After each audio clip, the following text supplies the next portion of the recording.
El duque de Windham. Saga Los dos duques de Windham 1 por Julia Quinn. Capítulo 17. 5 días después, en el mar.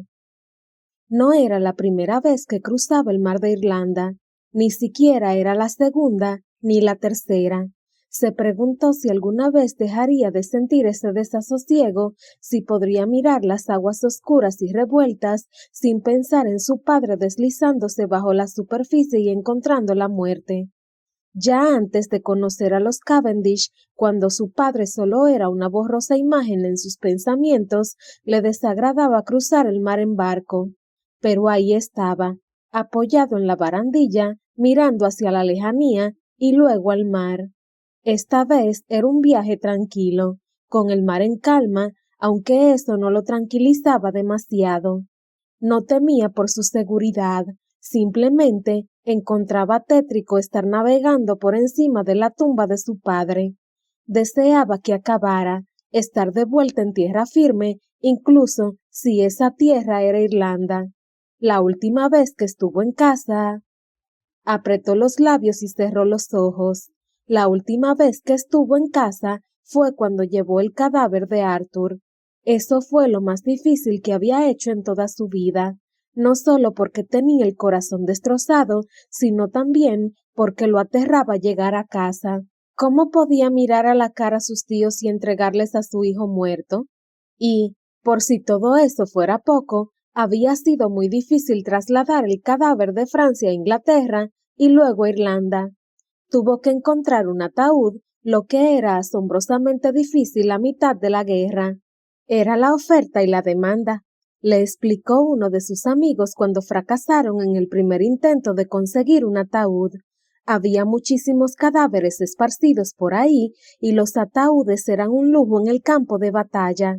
Pero perseveró hasta encontrar uno, y siguió al pie de la letra las instrucciones que le diera el empleado de la funeraria, llenando el ataúd de madera con aserrín y sellándolo con brea.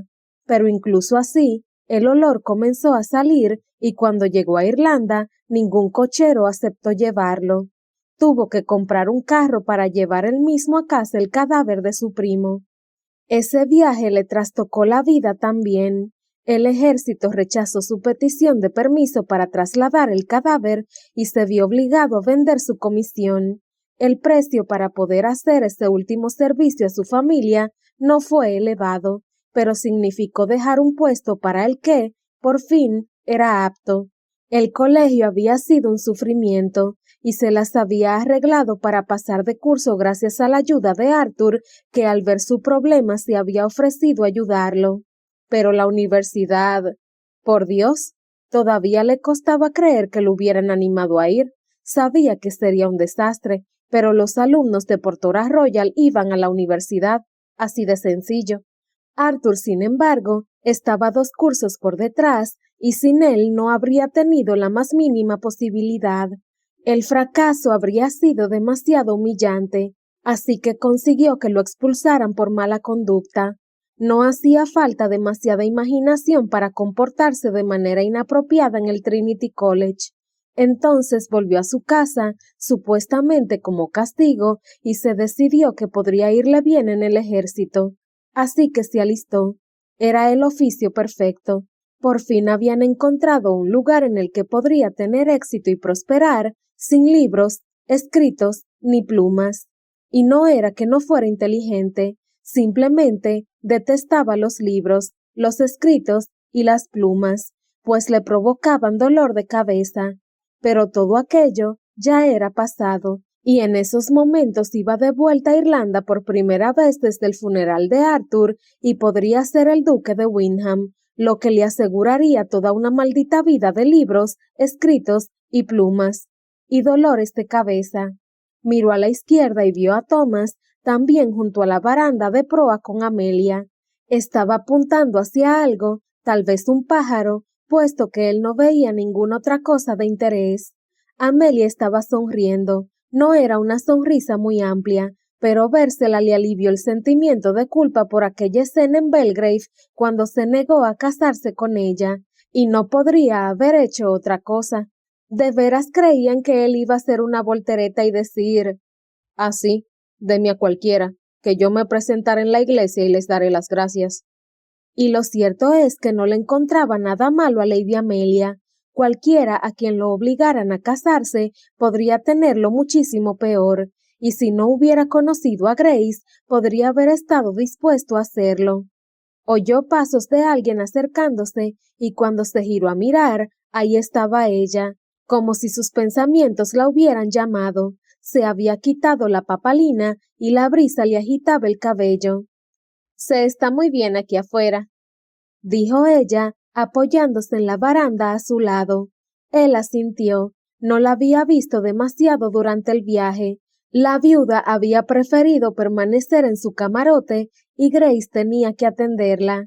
Pero no se quejaba, jamás lo hacía, y él suponía que no tenía motivos para quejarse. Ese era su trabajo después de todo, acompañar a la viuda, aunque no lograba imaginarse un puesto menos agradable. Él no habría durado tanto tiempo trabajando en aquello. Pronto, pensó, ella estaría libre, se casarían y ella no tendría que ver nunca más a la viuda si eso era lo que deseaba. A él no le importaba que la vieja bruja fuera su abuela. Era cruel, egoísta y antipática, y no tenía la menor intención de volver a hablar ni una palabra con ella cuando todo hubiera acabado. Si resultaba que era el duque, compraría esas tierras en las Islas Hébridas Orientales y la enviaría allí. Y si no lo era, pensaba coger a Grace de la mano y llevársela de Belgrave sin volver la vista atrás. Era un sueño maravilloso, dicha fuera la verdad. Grace estaba inclinada mirando el agua. Es curioso, ¿verdad? Lo rápido que parece avanzar.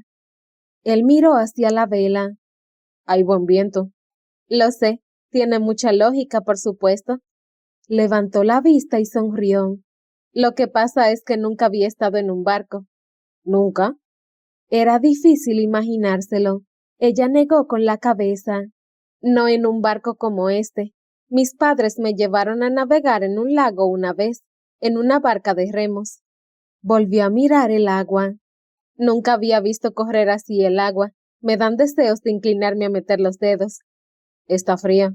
Sí, claro. Se inclinó un poco más hacia afuera, con el cuello arqueado para sentir la brisa en la cara. Pero de todos modos me gustaría tocarla. Él se encogió de hombros. Debería mostrarse más locuaz, pero creía ver los primeros indicios de tierra en el horizonte y sentía el vientre oprimido y un nudo en el estómago. ¿Se siente mal?, le preguntó ella. Estoy bien. Está un poco verde. ¿Está mareado? Ojalá, pensó él. Jamás se mareaba en el mar, se mareaba en la tierra, no deseaba volver, y esta noche se había despertado empapado en sudor, pero tenía que hacerlo, y gran parte de él no deseaba comportarse como un cobarde y huir. La oyó inspirar con intensidad y retener el aliento. Cuando la miró, tenía la cara iluminada por el entusiasmo. Su cara con esa expresión era posiblemente lo más hermoso que había visto en su vida. ¿Eso es Dublín?, preguntó ella. ¿Allí?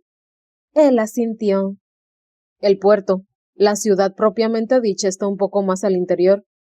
Ella alargó el cuello, lo que lo habría divertido si no se sintiera tan deprimido. A la distancia en la que estaban, no podría ver nada. Me han dicho que es una ciudad encantadora. Hay mucho para ver. Es una lástima. Supongo que no pasaremos allí demasiado tiempo. No, la viuda está impaciente por ponerse en camino. ¿Usted no? Él tuvo que hacer una inspiración profunda y se frotó los ojos. Estaba cansado, nervioso y se sentía como si lo llevaran a su ruina. No, para ser sincero, estaría muy feliz si me quedara en este barco junto a esta baranda el resto de mi vida. Ella se giró y lo miró con ojos sombríos. Con usted, añadió él en voz baja. Junto a esta baranda, con usted. Volvió a mirar hacia tierra. El puerto de Dublín ya era más que un punto en el horizonte. Pronto podría distinguir edificios y barcos. A la izquierda, oía las voces de Thomas y Amelia conversando. También miraban hacia el puerto que parecía ir creciendo. Tragó saliva. También le estaba creciendo el nudo en el estómago. Por Dios, era casi divertido. Ahí estaba él, de vuelta en Irlanda, obligado a ver a su familia, a la que le había fallado tantos años atrás.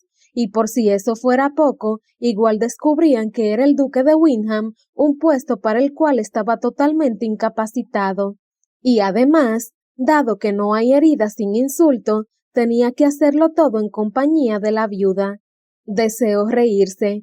Tenía que ser divertido, pues de lo contrario, tendría que echarse a llorar. Miró hacia Dublín, que ya se veía más grande en la distancia. Demasiado tarde para reír.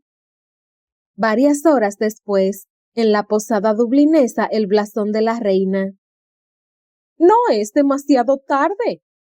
Señora, ya son más de las 7, dijo Grace, empleando el tono más calmado del que fue capaz. Todos estamos cansados y hambrientos. Los caminos están oscuros y no son desconocidos. Para él no, gruñó la viuda, moviendo la cabeza hacia Jack. Yo también estoy cansado y hambriento, y gracias a usted ya no viajo por los caminos a la luz de la luna. Grace se mordió el labio. Llevaban 4 días de viaje y cada milla que los acercaba a Irlanda hacía más mella en su humor.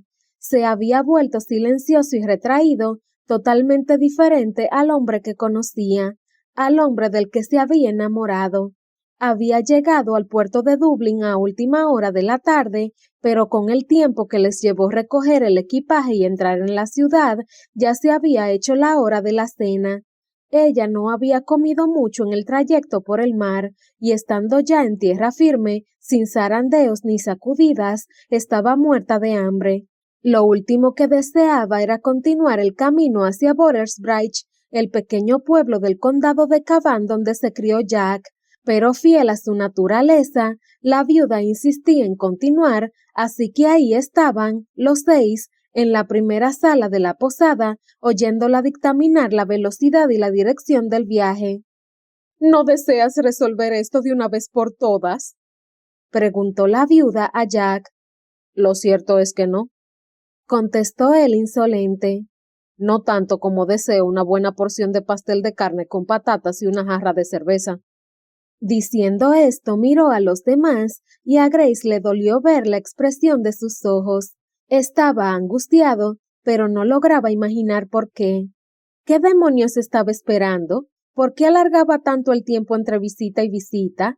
Él le había dicho que tuvo una infancia maravillosa, que adoraba a su familia adoptiva y que no la cambiaría por nada en el mundo. ¿No deseaba eso todo el mundo? ¿No deseaba él volver a casa? ¿No entendía lo afortunado que era por tener una casa a la que volver? Ella daría cualquier cosa por tener eso. Señorita Eversley, Lady Amelia, dijo él haciendo una cortés reverencia a cada una. Las 2 damas hicieron sus reverencias y él se marchó. Creo que tienes razón, dijo Thomas. Una cena me parece infinitamente mejor que una noche por estos caminos.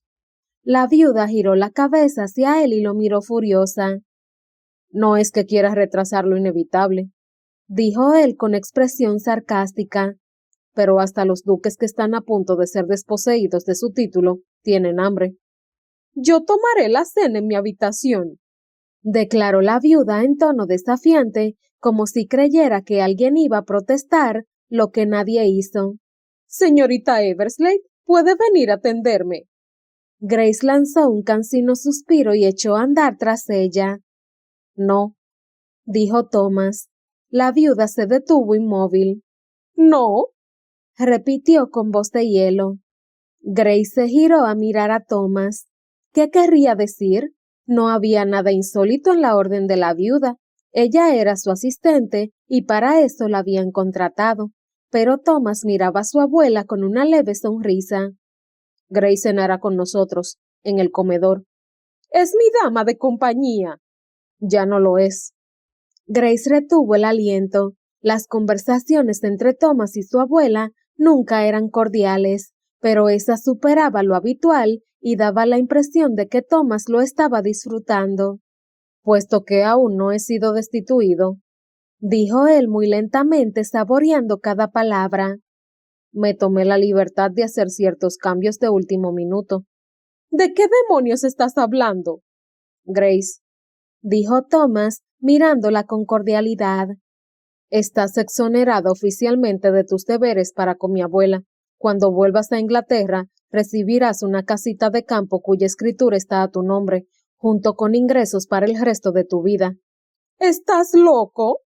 Farfulló la viuda. Grace solo lo miraba desconcertada. Esto debería haberlo hecho hace mucho tiempo, continuó él, pero no lo hacía por puro egoísmo. No soportaba la idea de vivir con ella.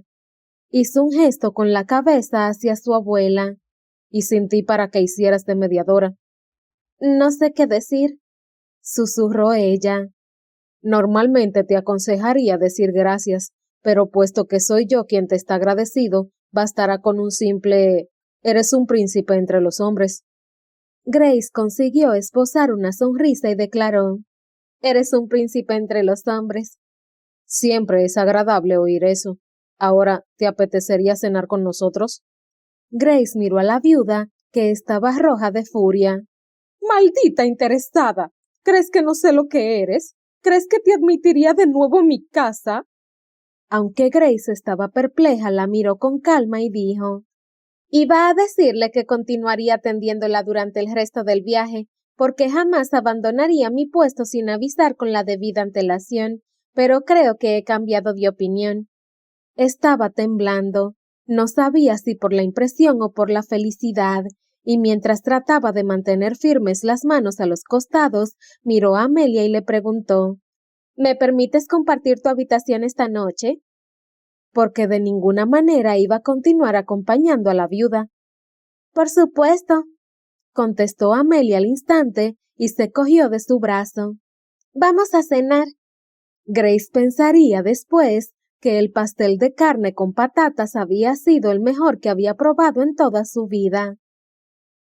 Ya habían pasado varias horas y Grace miraba en camisón por la ventana de la habitación mientras Amelia dormía. Había intentado dormir, pero le fue imposible, pues en la cabeza seguía dándole vueltas la asombrosa generosidad de Thomas. Además, no paraba de pensar en Jack. No estaba en el comedor cuando llegó con Thomas y Amelia y nadie sabía qué había sido de él. Le gustaba la vista de Dublín que tenía desde la ventana. Aunque no estaban en el centro de la ciudad, había bastante actividad en la calle, con personas yendo y viniendo ocupadas en sus asuntos y muchos viajeros de camino al puerto o viniendo de allí. Se sentía extraña con esa sensación de libertad. Todavía le costaba creer que estuviera compartiendo cama con Amelia y no acurrucada en un incómodo sillón junto a la cama de la viuda. La cena había sido muy alegre. Thomas estaba de buen humor y aunque no dijo nada más sobre su generoso regalo, ella sabía la razón. Si se confirmaba que Jack era el verdadero duque y Thomas estaba convencido de que lo era, ella no podría continuar viviendo en Belgrave. Que se le rompiera el corazón cada día el resto de su vida era algo que no podría soportar. Thomas sabía que se había enamorado de Jack, aunque ella no se lo había dicho con palabras, él la conocía bien, y que hubiera actuado con tal generosidad sabiendo que ella estaba enamorada del hombre que podría ser la causa de su ruina era algo... Se le llenaban los ojos de lágrimas cada vez que lo pensaba. Y sí, ahora era una mujer independiente. Le gustaba el sonido de esas palabras. Dormiría hasta el mediodía cada día, leería, se deleitaría en la pereza y la ociosidad al menos unos cuantos meses y después buscaría actividades productivas para ocupar el tiempo. Trabajar en una obra de caridad tal vez, o aprender a pintar a la acuarela. Lo encontraba hedonista, placentero, perfecto y solitario. No, decidió que se buscaría amigas. Ya tenía muchas en la región y le alegraba saber que continuaría viviendo en Lincolnshire, aunque eso significara que en alguna ocasión se cruzaría con Jack. Lincolnshire era su hogar, conocía a todo el mundo y nadie pondría en duda su reputación, incluso estando establecida en su propia casa. Podría vivir en paz y respetabilidad. Sería agradable, pero solitario. No, no solitario. Tendría fondos. Podría ir a visitar a Elizabeth, que se casaría con su conde y viviría en el sur. Podría entrar en uno de esos clubes femeninos que tanto gustaban a su madre, donde solían reunirse todos los martes por la tarde, asegurando que hablarían de arte y literatura y comentarían las noticias del día. Pero cuando las reuniones se hacían en Silsby, ella oía demasiadas risas que indicaban que hablaban de otros temas. No sería una vida solitaria, no aceptaría la soledad. Se giró a mirar a Amelia, que seguía durmiendo. Siempre había envidiado a las muchachas Willoughby por su posición en la sociedad. Eran hijas de un conde, de una familia de inmejorable linaje, y contaban con generosas dotes. Y era extraño que su futuro estuviera ahora tan bien definido, mientras que el de Amelia era tan turbio. Pero había llegado a comprender que Amelia no controlaba más su destino de lo que lo había hecho ella antes. Su padre le eligió marido antes de que ella aprendiera a hablar, antes de que supiera cómo sería él. ¿Y cómo iba a poder saber su padre, mirando a una niña de menos de un año, si sería apta para una vida como duquesa? Amelia había estado atrapada toda su vida esperando que Thomas se decidiera a casarse con ella, y aun en el caso de que no acabara casándose con ninguno de los dos duques de Windham, sería obligada a acatar los dictámenes de su padre. Estaba girándose hacia la ventana cuando oyó ruido en el pasillo. Pasos de hombre. Sin poder resistirse, corrió hacia la puerta, la abrió un poco y miró. Era Jack.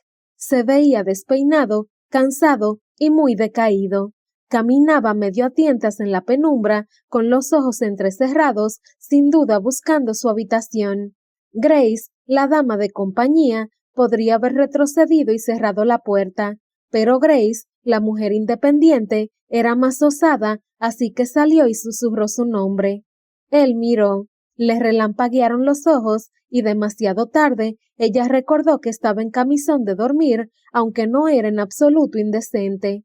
De todos modos, se rodeó con los brazos al avanzar. ¿Dónde ha estado? Él se encogió de hombros. Por ahí, visitando tabernas conocidas. Ella notó algo inquietante en su voz. ¿Sí? Él se frotó los ojos. No, estuve al otro lado de la calle, comiendo mi pastel de carne con patatas. Ella sonrió. ¿Y bebiendo su pinta de cerveza? 2 en realidad.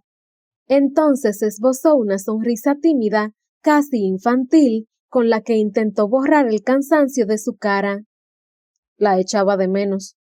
¿La cerveza irlandesa? Comparada con ella, la inglesa es basofia. Grace sintió que le subía un agradable calor por dentro. Por primera vez en esos últimos días veía humor en sus ojos y eso la llenó de felicidad y alivio. No soportaba verlo desgraciado. Necesitaba que volviera a ser él, aunque no pudiera ser suyo. No debería estar aquí así. No, contestó ella, negando con la cabeza, pero no se movió. Él hizo un mal gesto mirando la llave que tenía en las manos.